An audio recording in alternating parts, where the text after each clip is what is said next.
Good morning everybody, and today I am going to tell you about very important paper, that is abstract algebra, which also known as modern algebra. Okay, and basically today I will tell you about group theory, and group theory was given by Galois, the great mathematician, and at the age of 8 to 10 years, simply 8 to 10 years, he gave this theory, and at the age of 15, he went to politics, and then at the age of 19, he was put out during Danga Fasad. Yeah. So, he was a genius because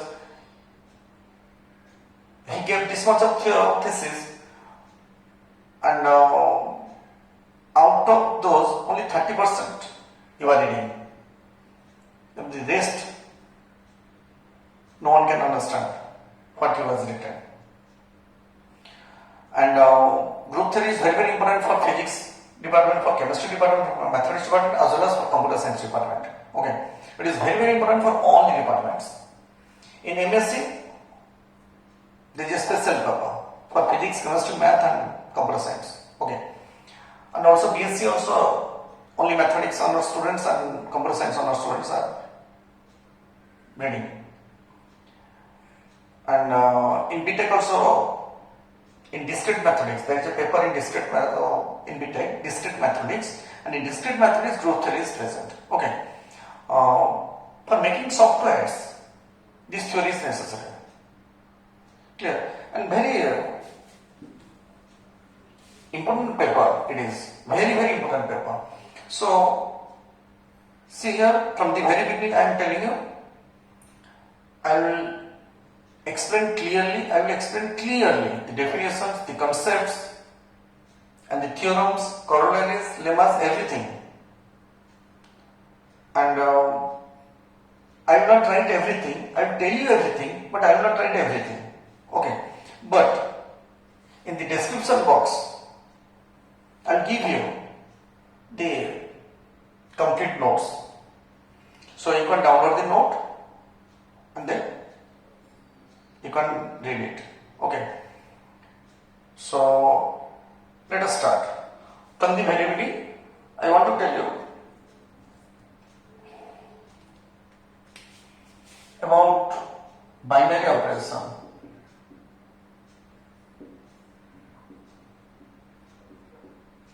What is the meaning of binary operation? Clear? So binary operation is that because one thing, this symbol I will use for every or for all, and this symbol I will use for such that, and this symbol I will use for there exist. Clear? So now let us see here what is the meaning of binary operation. First of all, I am giving you an example, then I will go to the definition. Let us take this set of natural numbers. Set of natural number. And x, y are any two elements of this set n. Now already it is known to you from class 6 that sum of two natural numbers is also a natural number. Sum of any two natural numbers is also a natural number. That means if x and y are any two natural numbers are any two natural numbers, then x plus y is also a natural number. Clear? And product of two natural number is also a natural number. That means x into y also a natural number. Clear? So here addition and multiplication are the two binary operations in the set n. Addition and multiplication are two binary operations in the set n because difference of two natural numbers is not necessarily natural number, and division of two natural number is not necessarily natural number. Clear? So if for all xy belongs to n, x plus y belongs to n, and x into y belongs to n, then addition and multiplication are two binary operations in the set n. So now come to the point. Here binary operation, it is denoted by dot or circle or square or triangle or like the star and so on. Clear? Now, here dot is the binary set S is a non-empty set. S is a non-empty set. Clear? And dot is a binary operation in the set S if for all xy belongs to S, x dot y belongs to S. For all xy belongs to S, if x dot y belongs to S, then dot is the binary operation defined in the set S. Is that clear to you? So not only in case of integers, sum of two integers also integer, difference of two integers is also an integer, product of two integers is also an integer, but division it is not an integer. 2 by 3 is not an integer. Clear? So plus, minus, into, addition, subtraction, multiplication are the three binary operations in the set of integers. Is that clear to you? Okay. Now,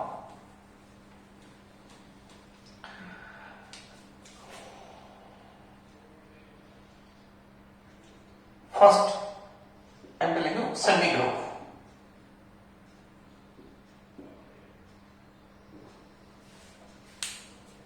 If there will be any doubt, then you can ask me in the comment box. Okay. Any doubt, you can ask me in my next video. I will clear it.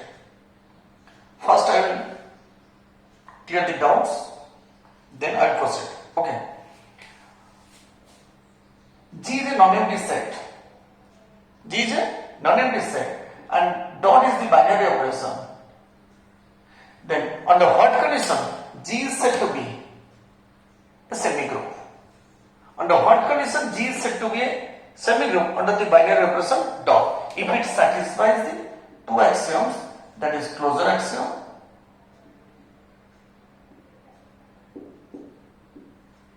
and another one is associative axiom.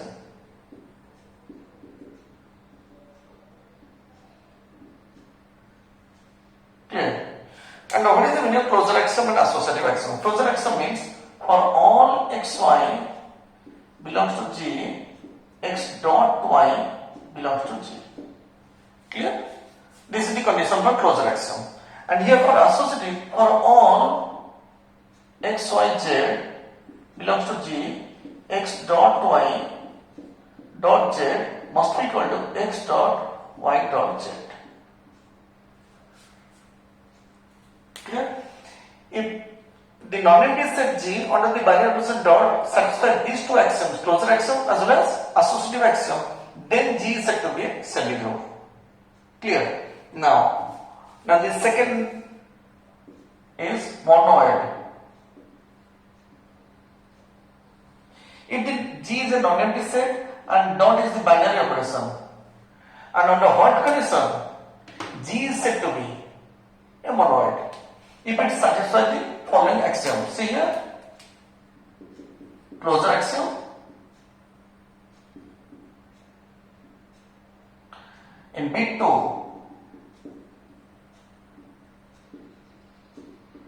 associative axiom, and in bit 3, identity axiom, that is existence of identity element. Clear? And if it satisfies these three axioms, closure, associative and identity, then the non-empty set G is called a monoid. Now question is that, what is the closure axiom? For all xy belongs to G, x dot y belongs to G. Clear? And for associative, for all x, y, z belongs to G, x dot y dot z is equal to x dot y dot z. Clear? And for identity, see here, for every x belongs to G, there exists E belongs to G such that x dot E is equal to E dot x is equal to x. Here E is called the identity element. E is called the identity element, and the meaning of identity is when you operate that element with other elements, the value does not change. Because in the multiplication, 1 is the multiplicative identity because you can multiply to any element, any integral number. The number will remain same because 1 into 2 is 2, 1 into 3 is 3, 1 into 7 is 7, 1 into 8 is 8, 1 into root 2 is root 2, like this. But in addition, 0 is the additive identity because if you add 0 to any element, the value does not change. 0 plus 2 is 2, 0 plus 7 is 7, 0 plus root 2 is root 2, like this. Clear? So your binary operator is dot and E is the identity, and that element should be an element of G. There exists. E belongs to G. It should not belong to G dash. G dash means complement of G. It should be an element of G. Clear? E should be an element of G, and this E is called the identity element, and the condition is that x dot E is equal to E dot x is equal to x. In this case, E is called the right identity. In this case, E is called the left identity. Clear? Now, what is the relationship between these two? If a semigroup satisfies the identity axiom, it is called a monoid. Because in semigroup, closure and associated, these two axioms are already in this semigroup. That means if the semigroup satisfies the identity axiom, then it is called a monoid. Clear? Now, the third case is group. Same non-empty set G under the binary operator dot is said to be a group if it satisfies the following axioms. Number one is closure axiom. Number two, associative.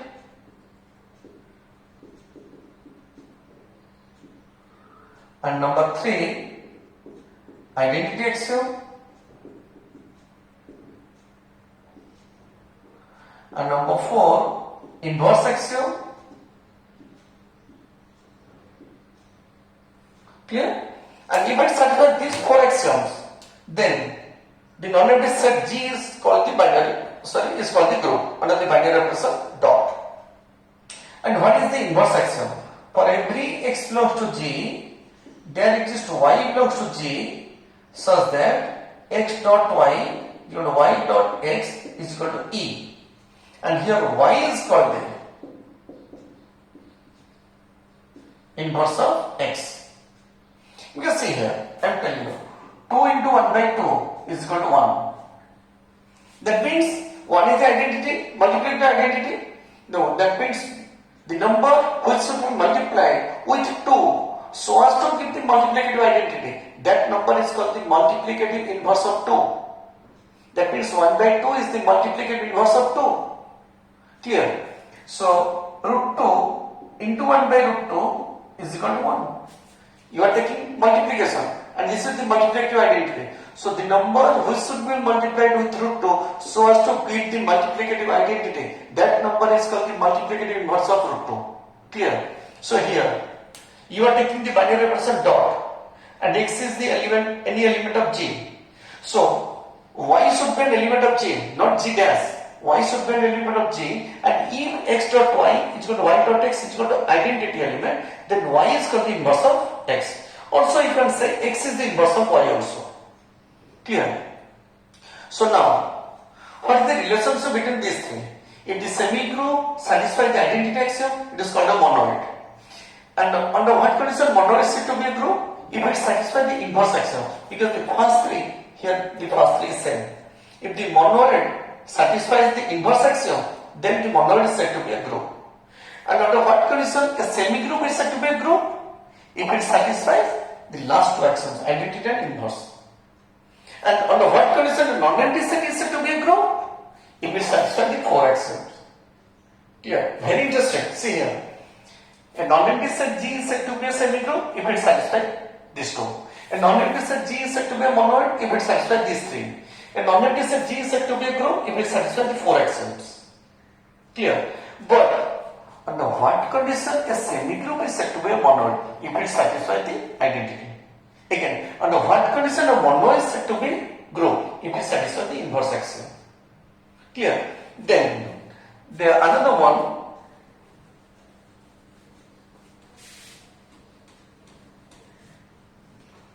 It is abelian group.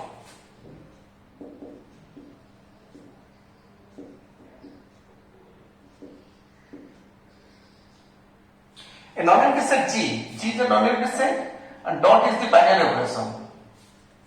Clear?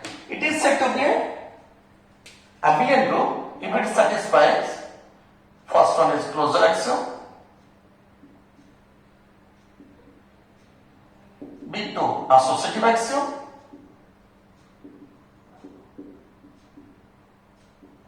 and B3 identity axiom,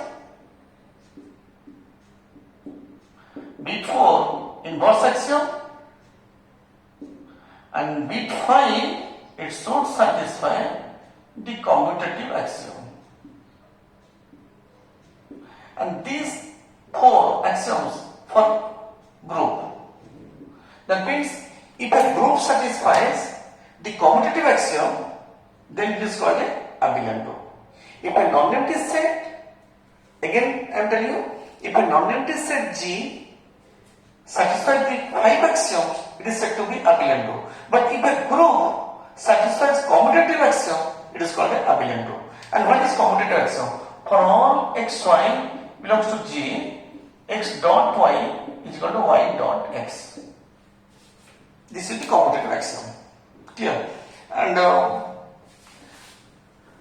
I have told you what is binary operation, what is semi-group, what is monoid, what is group, and what is abelian group.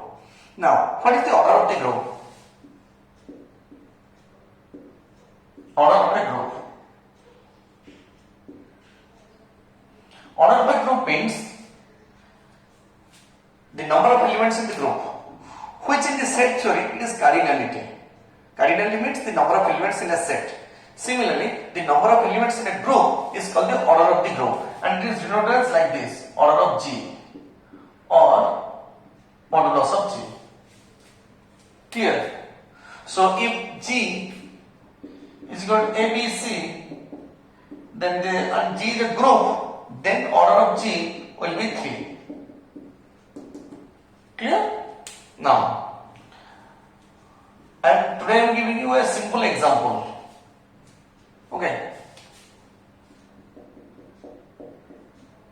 The cube roots of unity.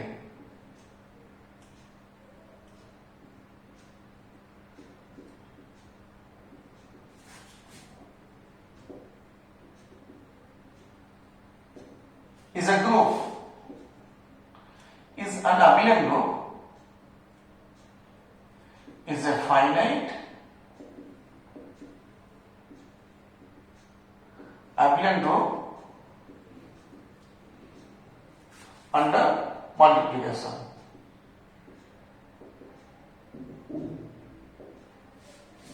Clear? The cube roots of unity is a finite abelian group under multiplication. See here. Here G is equal to 1 omega omega square. And already it is known to you omega cube is equal to 1. Clear? Now we have to prove G is a finite abelian group under multiplication. Since it contains finite number of elements, so G is finite. This part is over. Clear? And the binary operation is multiplication into. And let us first show that it is a group.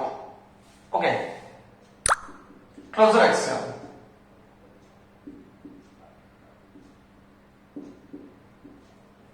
I have told you for closure axiom, if x and y are into elements, then x into y should be an element of G. See here, 1 into 1 is equal to 1. 1 into omega is equal to omega. 1 into omega square is equal to omega square. And omega into omega square is equal to omega cube, which is equal to 1. So these are the elements of G. 1 omega omega square 1. These are the elements of G. So closure axiom is satisfied. Clear? Now, associative. For associative axiom,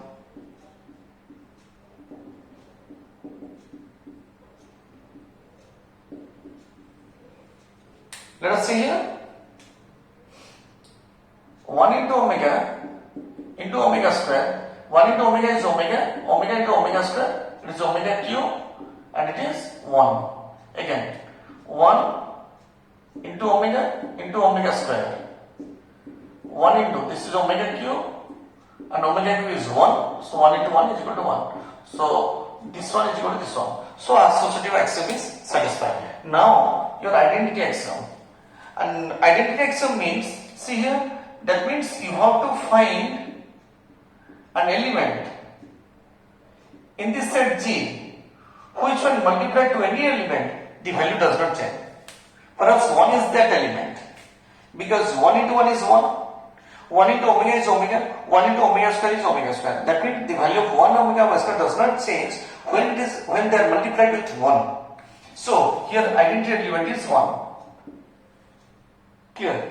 1 into 1 it is 1, 1 into omega is omega, 1 into omega square is omega square. That means identity element is 1. Now, your question is that inverse axiom. How to find out the inverse elements? 1 omega square, and see the result should be identity. That means 1.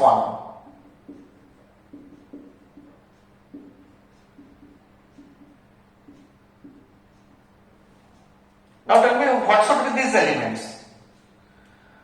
1 into which element? Which element of G should be multiplied with 1 so as to give identity? 1. Omega into which element will give 1? Omega square, because omega into omega square is omega cube and omega cube is 1. And omega square into which element of G must be equal to 1? Omega. Because omega square into omega is equal to omega cube is equal to 1. That means here 1 is the inverse of 1. Omega square is the inverse of omega. Omega is the inverse of omega square. Clear? Now, the commutative axiom. Commutative axiom is simple. 1 into omega is equal to omega into 1. 1 into omega square is equal to omega square into 1. And omega into omega square is same as omega square into omega. So it is a finite ability to conduct multiplication. But in the tabular form, how to write it? Clear? 1 omega square, 1 omega square. Clear? Now see here.